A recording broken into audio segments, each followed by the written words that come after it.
Hello public, good evening सबको, very good evening.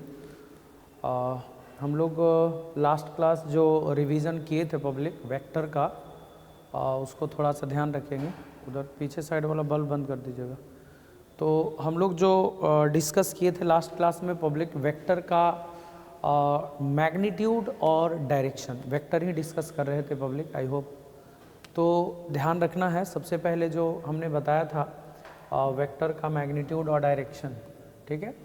तो अगर कोई लाइन खींच के तीर का निशान लगा दें, दिस इज़ कॉल्ड वेक्टर, और ये हो गया vector A.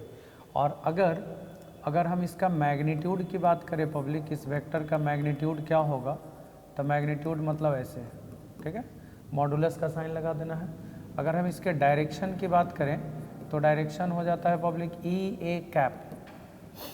E A cap का मतलब हुआ ए का यूनिट वेक्टर, ए का यूनिट वेक्टर मतलब ए का डायरेक्शन, और वो ऐसे लिखते हैं वेक्टर ए बटा मैग्नीट्यूड ऑफ वेक्टर ए। अगर ए का डायरेक्शन लिखना है तो वेक्टर में मैग्नीट्यूड से आप डिवाइड कर देंगे, वो हो जाएगा आपका डायरेक्शन, ठीक है। तो ये वेक्टर का डायरेक्शन हो गया।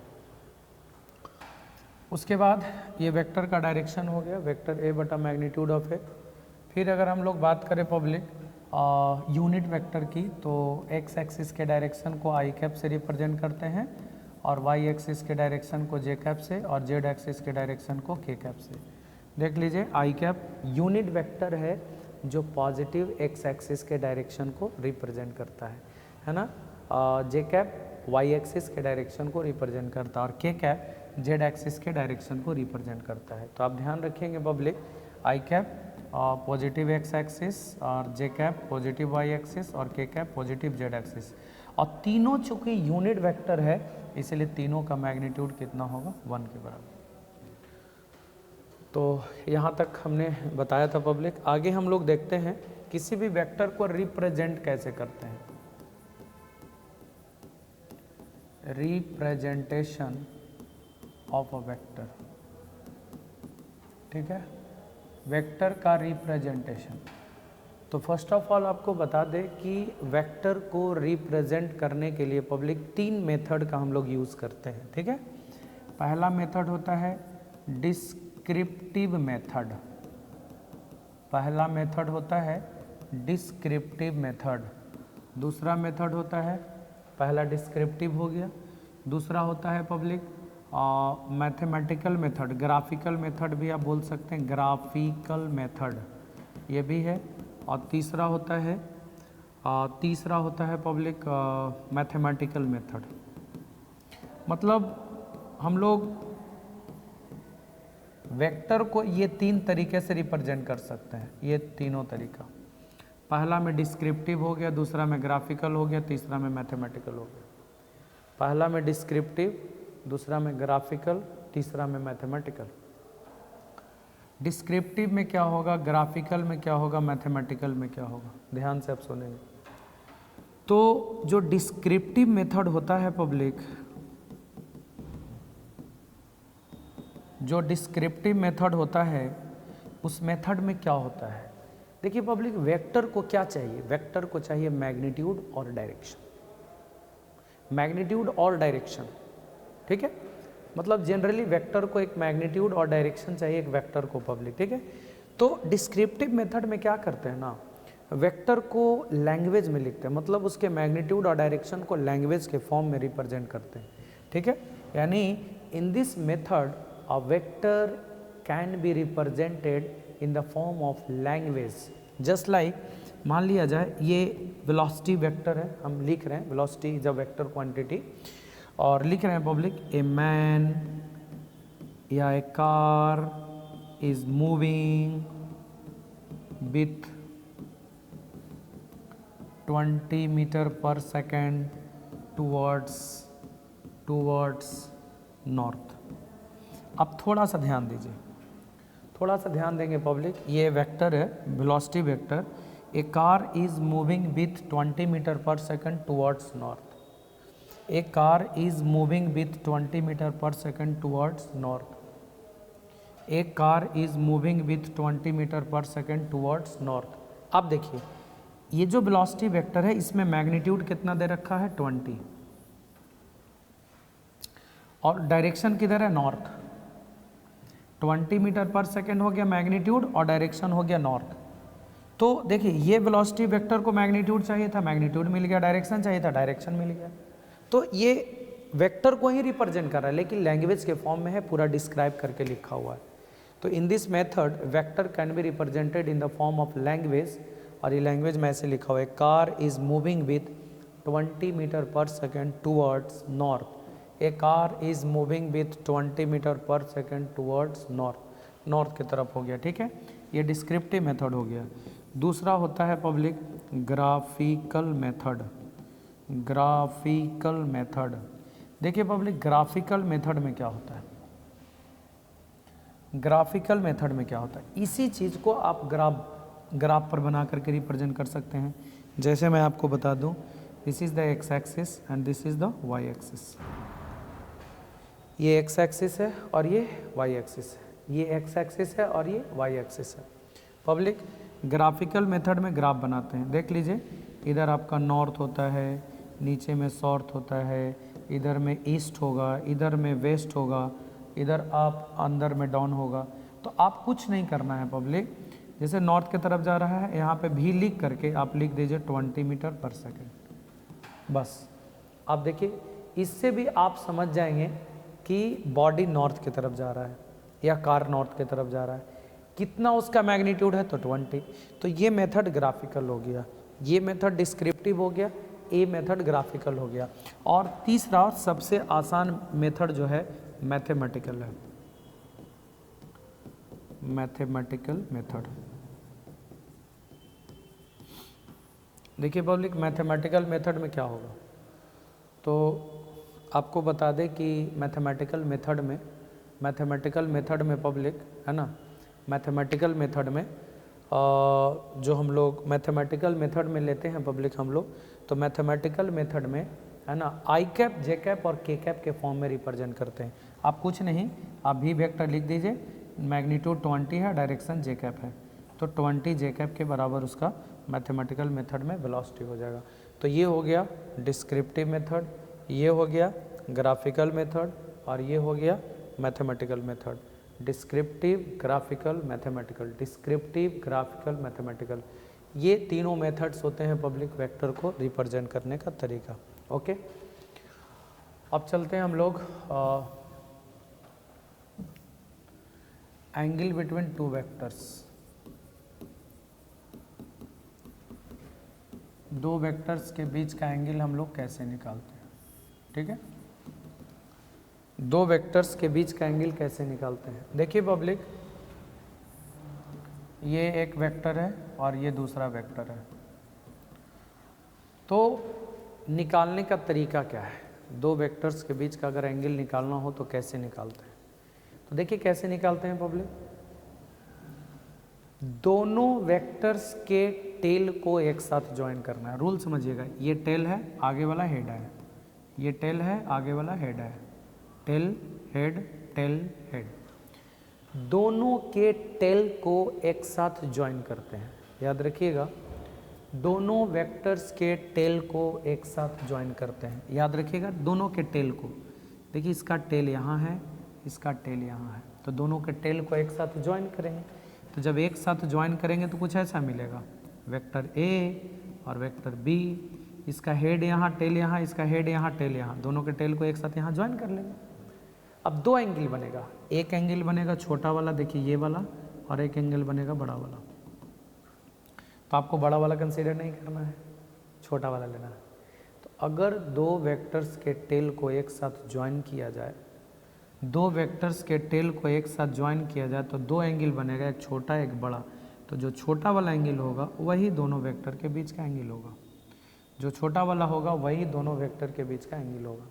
If tail of two vectors are join together, अगर दो वेक्टर्स के टेल को एक साथ ज्वाइन किया जाए, दो वेक्टर्स के टेल को एक साथ ज्वाइन किया जाए, इस वेक्टर का टेल और इस वेक्टर का टेल अगर एक साथ ज्वाइन किया जाए तो दो एंगल बनेगा, है ना, एक छोटा एक बड़ा। तो जो छोटा वाला एंगल होगा वही दोनों वेक्टर के बीच का एंगल होगा।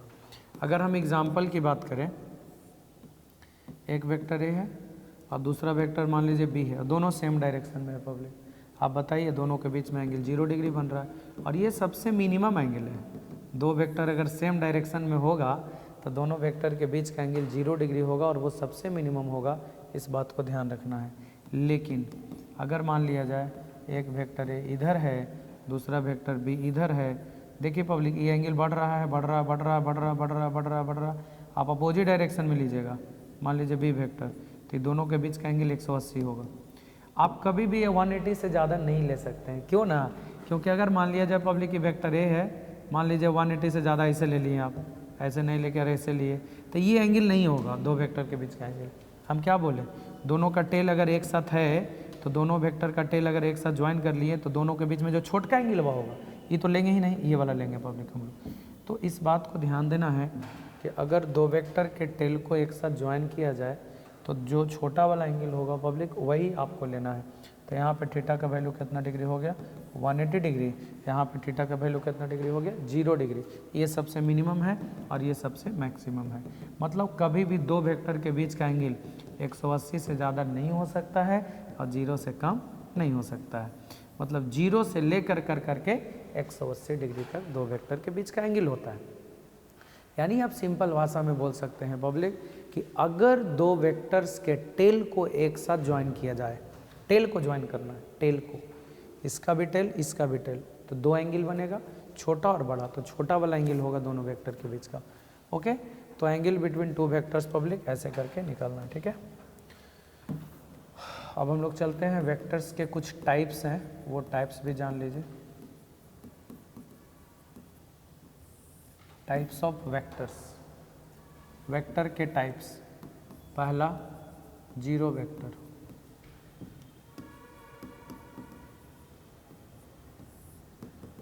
देखिए पब्लिक जीरो वेक्टर किसको कहते हैं, जिस वेक्टर का मैग्नीट्यूड जीरो, याद रखेंगे जीरो वेक्टर किसको कहते हैं, जिस वेक्टर का मैग्नीट्यूड जीरो हो और डायरेक्शन मतलब नहीं हो, मतलब फिक्स नहीं हो, है ना, डायरेक्शन नहीं हो, ऐसे वेक्टर को हम लोग क्या कहते हैं, zero vector.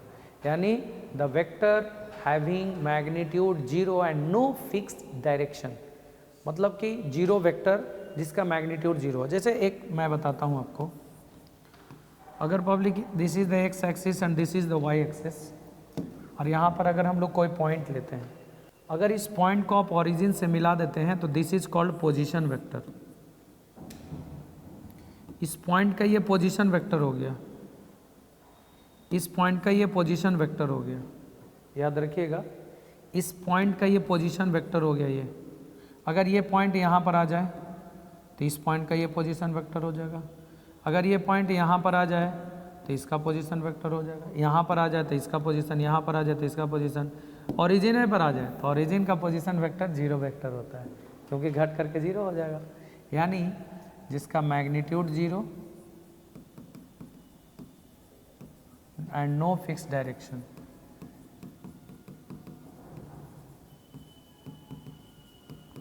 Is called zero vector. इसका उदाहरण क्या होगा public example, position vector of the origin. Position vector माने जैसे इस पॉइंट का पोजीशन वेक्टर निकालना मैंने ओरिजिन से मिलाना है। अब ये पॉइंट अब ओरिजिन पर आ जाएगा तो उसको बोलेंगे पोजीशन वेक्टर ऑफ ओरिजिन। तो ओरिजिन का पोजीशन वेक्टर जीरो होता है, ओरिजिन से ओरिजिन पर मिलाएंगे तो जीरो। तो position vector of origin is the position vector of origin is the zero vector, उसको हम लोग जीरो वेक्टर कहते हैं। तो याद रखना है पब्लिक, जिस वेक्टर का मैग्नीट्यूड जीरो हो और कोई फिक्स्ड डायरेक्शन नहीं हो, ऐसे वेक्टर को हम लोग जीरो वेक्टर कहते हैं। जिसका मैग्नीट्यूड जीरो हो और कोई फिक्स डायरेक्शन नहीं हो, उसी को हम लोग जीरो वेक्टर कहते हैं, इस बात को ध्यान रखना। दूसरा यूनिट वेक्टर आप लोग याद कर लिए, जिसका मैग्नीट्यूड 1 और फिक्स्ड डायरेक्शन, वैसे को यूनिट वेक्टर कहते हैं। तीसरा है पब्लिक प्रॉपर वेक्टर।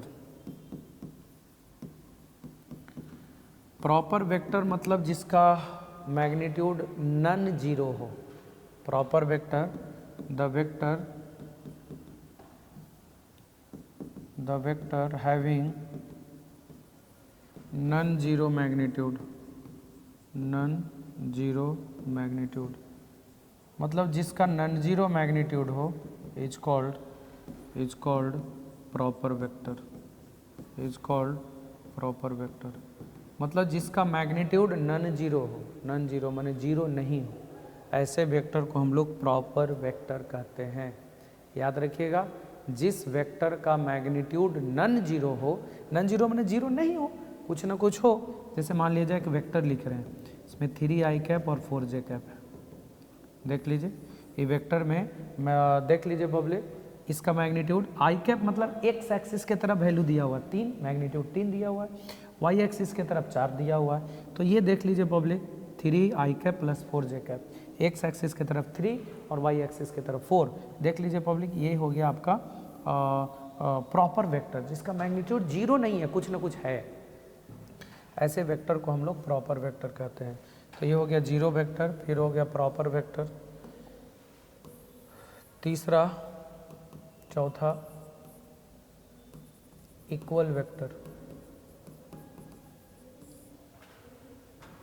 देखिए पब्लिक, दो वेक्टर्स इक्वल वेक्टर्स कब कहलाएंगे? देखिए दो वेक्टर्स को इक्वल वेक्टर हम लोग तब कहेंगे पब्लिक जब दोनों वेक्टर का मैग्नीट्यूड सेम और डायरेक्शन भी सेम। देखिए अगर इस तरह से वेक्टर है तो मैग्नीट्यूड का मतलब दोनों का लंबाई, तो आपको पता होगा कि दोनों वेक्टर का लंबाई सेम है, दोनों का लंबाई, इसका लंबाई दोनों का लंबाई सेम है। अगर दोनों वेक्टर का लंबाई सेम है, इसको हम लोग बोलते हैं इक्वल वेक्टर। लंबाई मतलब मैग्नीट्यूड सेम और डायरेक्शन भी सेम होना चाहिए। देखिए इसका भी डायरेक्शन है, इसका भी, दोनों का डायरेक्शन सेम है, लेंथ सेम है, मतलब मैग्नीट्यूड सेम है, डायरेक्शन सेम है। तो मैग्नीट्यूड और डायरेक्शन अगर दोनों सेम रहेगा तो ये कहलाएगा इक्वल वेक्टर। मतलब मैग्नीट्यूड भी सेम होना चाहिए, मतलब दोनों वेक्टर का, और डायरेक्शन भी सेम होना चाहिए। तो मैग्नीट्यूड और डायरेक्शन दोनों अगर सेम होगा तो ये कहलाएगा equal vector. Magnitude same, direction same, इसको इक्वल वेक्टर कहेंगे। ठीक है, फिर आपको बता दें पब्लिक नेगेटिव वेक्टर।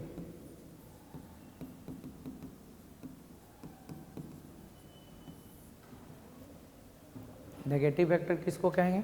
देखिए एक वेक्टर उधर है ए और दूसरा वेक्टर इधर है पब्लिक माइनस ए, मतलब मैग्नीट्यूड सेम रहेगा, मतलब लंबाई सेम रहेगा और डायरेक्शन अपोजिट रहेगा। तो magnitude same direction opposite, magnitude same direction opposite, ऐसे वेक्टर को हम लोग नेगेटिव वेक्टर कहते हैं। सेम मैग्नीट्यूड और डायरेक्शन अपोजिट, डायरेक्शन अपोजिट। तो जिसमें मैग्नीट्यूड सेम हो, डायरेक्शन अपोजिट हो, ऐसे वेक्टर को नेगेटिव वेक्टर्स कहते हैं। याद रखिएगा, जिन वेक्टर्स का मैग्नीट्यूड सेम हो, डायरेक्शन अपोजिट हो, मैग्नीट्यूड सेम डायरेक्शन अपोजिट, वैसे वेक्टर को हम लोग क्या कहेंगे? नेगेटिव वेक्टर कहेंगे। छठा, फिर देखते हैं public parallel vectors. Parallel vector, parallel means magnitude same रहे या ना रहे, डायरेक्शन सेम होना चाहिए। दो वेक्टर्स को पैरेलल वेक्टर्स तभी कहेंगे पब्लिक जब दोनों का मैग्नीट्यूड मतलब लंबाई सेम रहे या ना रहे, उससे कोई मतलब नहीं है, लेकिन डायरेक्शन शुड भी सेम। मतलब दो वेक्टर्स का डायरेक्शन अगर सेम होगा तो ऐसे वेक्टर को हम लोग पैरेलल वेक्टर्स कहेंगे। याद रखिएगा, मैग्नीट्यूड सेम रहे या ना रहे उससे कोई मतलब नहीं है, रहेगा तैयो ना रहेगा तैयो, लेकिन डायरेक्शन सेम होना चाहिए। अगर दो वेक्टर्स का डायरेक्शन सेम है तो उसको हम लोग पैरेलल वेक्टर्स कहेंगे हम लोग। ठीक है, तो इक्वल वेक्टर जो होगा ना पब्लिक वो पैरेलल होगा। देखिए ये इक्वल वेक्टर भी है, इक्वल वेक्टर्स भी है पब्लिक, क्योंकि मैग्नीट्यूड और डायरेक्शन दोनों सेम है, लेकिन पैरेलल भी है ये। लेकिन ये देखिए पैरेलल है क्योंकि पैरेलल में डायरेक्शन सेम होना चाहिए, वो है, लेकिन पब्लिक लेकिन इक्वल नहीं कहलाएगा। यानी all parallels are not equal but all equals are parallel.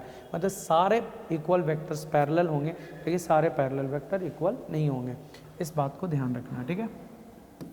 Equal और पैरेलल दोनों होगा, पैरेलल दोनों होगा, लेकिन ये पैरेलल है but not equal, but not equal.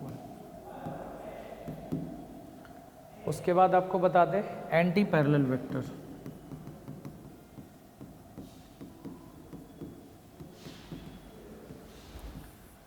Anti parallel vectors में क्या हो गया? मैग्नीट्यूड सेम रहे या ना रहे, डायरेक्शन अपोजिट होना चाहिए। दो वेक्टर्स एंटी पैरेलल तभी कहलाएगा जब मैग्नीट्यूड सेम हो या ना हो, उससे कोई मतलब नहीं है, लेकिन direction should be opposite. Direction should be opposite. Magnitude same रहे या ना रहे, डायरेक्शन अपोजिट होना चाहिए। तो आप देख लीजिए, this is the negative vector. देखिए पब्लिक, ये वेक्टर ए है, माइनस ए मतलब इसका उल्टा।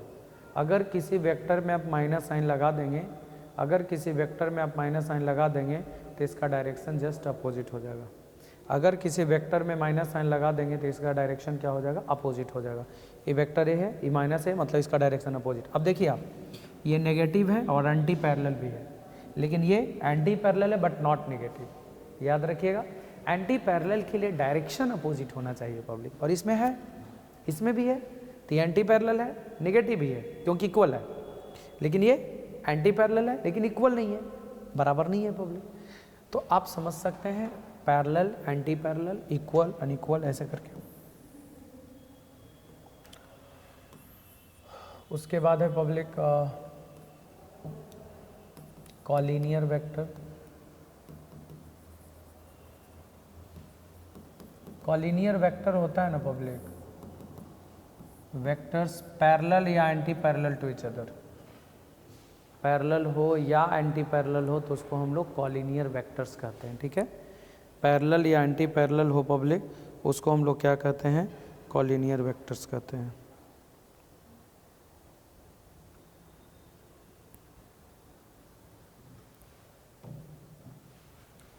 वेक्टर्स पैरेलल या anti parallel to each other, parallel या एंटी पैरेलल हो पब्लिक, उसको हम लोग कॉलिनियर वेक्टर्स कहते हैं, ठीक है। कॉलिनियर मतलब पैरेलल या anti parallel to each other, उसको हम लोग कॉलिनियर कहते हैं, ठीक है। पैरेलल या anti parallel to each other, parallel या anti parallel to each other, है ना। देखिए पब्लिक, ये दोनों एंटी पैरेलल है, पहला और तीसरा पैरेलल है, तो ये दोनों कॉलिनियर हो गया। ये दोनों हो गया, मतलब ये तीनों कॉलिनियर है, मतलब ये दोनों एंटी पैरेलल, ये पैरेलल। तो पैरेलल हो या एंटी पैरेलल हो तो उसको हम लोग कॉलिनियर वेक्टर्स कहेंगे, ठीक है। फिर एक होता है कोप्लैनर। कोप्लैनर वेक्टर मतलब एक ही प्लेन में होना चाहिए।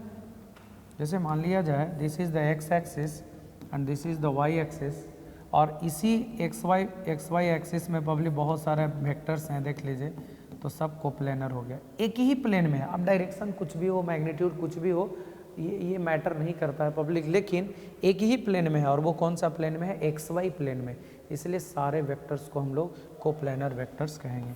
तो याद रखिएगा, अगर सारे एक ही प्लेन में हो पब्लिक तो उसको कोप्लैनर। कोप्लैनरिटी चेक करने का एक तरीका भी होता है पब्लिक, है ना, वो हम बताएंगे आप लोगों को वेक्टर में, ठीक है। नेक्स्ट आपको बता दें पब्लिक, कोप्लैनर वेक्टर तो हो गया। उसके बाद आपको बता दें कनकरेंट वेक्टर।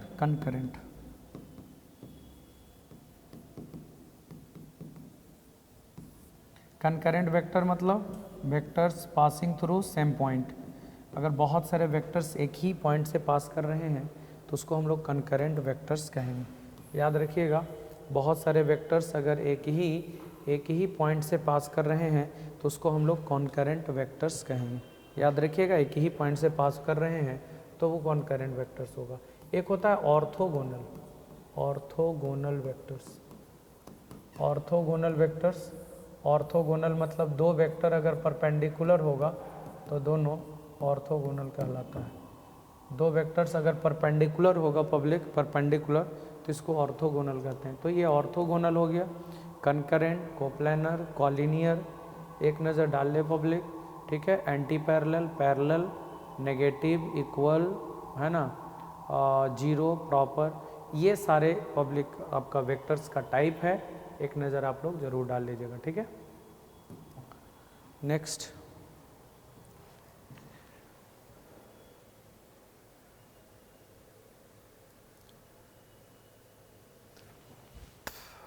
अब आपको बताते हैं किसी वेक्टर को रिजॉल्व करना, ठीक है।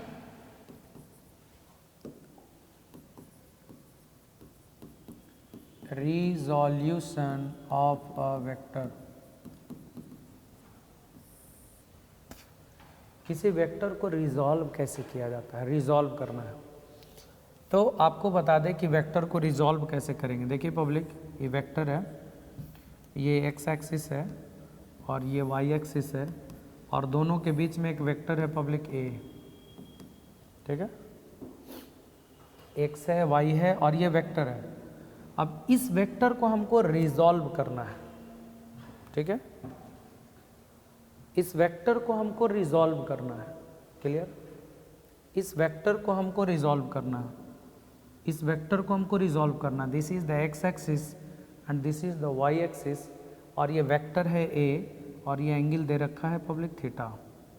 रिजॉल्व करने का मतलब होता है ना कि दो परपेंडिकुलर कंपोनेंट में तोड़ना, याद रखिएगा, रिजॉल्व करने का मतलब होता है दो परपेंडिकुलर कंपोनेंट में तोड़ना। जैसे आप नॉर्मल भाषा में समझे, इधर आपका नॉर्थ है, इधर आपका ईस्ट है, अगर कोई बॉडी इधर जा रहा है, इसका मतलब कि ये ईस्ट में भी जा रहा है पब्लिक और नॉर्थ में भी जा रहा है, मतलब इधर भी और इधर भी, इधर भी और इधर भी, दोनों तरफ जा रहा है पब्लिक, ईस्ट में भी जा रहा है और नॉर्थ में भी जा रहा है, ईस्ट में भी जा रहा है और नॉर्थ में भी जा रहा है, क्लियर। तो दोनों तरफ जाएगा, ऐसे जाने का मतलब एक्स में भी और वाई में भी, तो कितना एक्स में कितना वाई में, यही फाइंड करना है, रिजोल्यूशन ही कहलाता है, ठीक है। तो ये कोई वेक्टर है ए, अब इसी को हमको दो हिस्सा में तोड़ना है, तो कैसे तोड़ेंगे, तो यहाँ से परपेंडिकुलर डाल लीजिए, यहाँ से परपेंडिकुलर डाल लीजिए और यहाँ से इधर परपेंडिकुलर डाल लीजिए, तो ये लंबाई x वाला हो गया और ये लंबाई y वाला हो गया। तो देखिए पब्लिक, अगर हम इधर बात करें हम लोग, है ना, इधर बात करें तो क्या होगा, चलते हैं O A B, इसका नाम दे देते हैं C। तो सबसे पहले चलते हैं इंट्रायंगल OAB में, इंट्रायंगल OAB में आप बताइए साइन थीटा बराबर, साइन थीटा का फॉर्मूला होता है P/H, क्लियर। हमको ये निकालना है, this is the x coordinate, मतलब x के तरफ इतना चला और ये y के तरफ चला, ये y निकालना और x निकालना है। तो साइन थीटा बराबर क्या हो जाएगा, P/H, तो P के जगह पर हो जाएगा AB और H के जगह पर हो जाएगा OA, मतलब ये, ठीक है, AB/OA, तो AB इज इक्वल टू कितना हो जाएगा, OA sine theta, and you know public OA का लंबाई A है, तो AB बराबर हो जाएगा A साइन थीटा, AB का मान कितना हो जाएगा, A साइन थीटा के बराबर, AB का मान हो जाएगा A साइन थीटा के बराबर, ठीक है।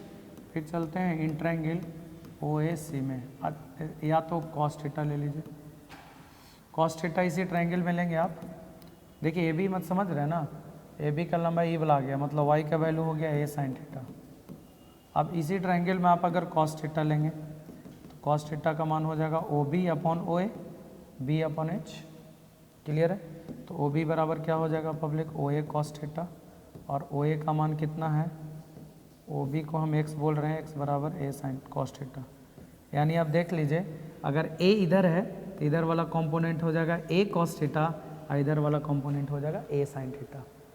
देख लीजिए पब्लिक, A है तो इधर A कॉस, इधर A साइन, मतलब जिधर थीटा सटा हुआ है उधर कंपोनेंट क्या में आया, कॉस में, और हटा हुआ है तो साइन में आया।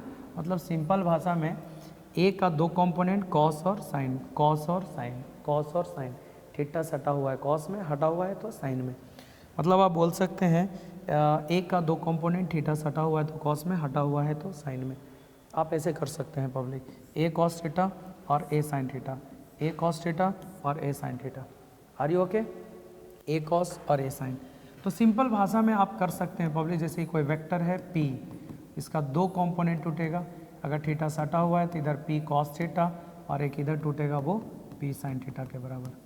अगर मान लिया जाए वेक्टर B है और ये एंगल है पब्लिक ऐसे थीटा, तो जिधर सटा हुआ है उधर कॉस में B कॉस थीटा और एक इसके परपेंडिकुलर होगा वो B साइन थीटा, ये बीच में होगा पब्लिक, आप ऐसा समझ लीजिए।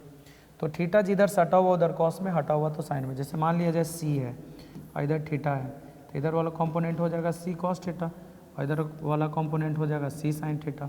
तो C का दो कंपोनेंट, थीटा सटा हुआ कॉस में, इधर हटा हुआ साइन में। तो आई होप ये समझ गए होंगे आप लोग रिजोल्यूशन। तो पब्लिक इतना आप लोग कंप्लीट करें, बाकी फिर अगले क्लास में आप लोग को डिस्कस करेंगे। अगले क्लास में आप लोग को बताया जाएगा पब्लिक, यानी कल बताया जाएगा, उसमें आप लोग को पढ़ाएंगे 2 डायमेंशनल वेक्टर और 3 डायमेंशनल वेक्टर का मैग्नीट्यूड एंड डायरेक्शन हम लोग कैसे फाइंड करते हैं। फिर उसके बाद एडिशन, सब्ट्रैक्शन, मल्टीप्लिकेशन, उसके बाद ये चैप्टर फिनिश हो जाएगा। मतलब 3 क्लास और हम लोग इसमें चलेंगे पब्लिक, और आई होप आप लोग रिवीजन कर रहे होंगे। जो पहला दूसरा लेक्चर नहीं किए हैं वेक्टर का, वो कृपया कर, वेक्टर में बना हुआ है प्लेलिस्ट वेक्टर कर करके, तो वहाँ पे पब्लिक आप लोग देख सकते हैं। और पहला दूसरा ज़रूर देखिए पब्लिक, तीसरा देखने के पहले, नहीं तो आपको नहीं समझ में आएगा। इसलिए प्लीज़ आप लोग पहला दूसरा वेक्टर का ज़रूर वीडियो देखेंगे।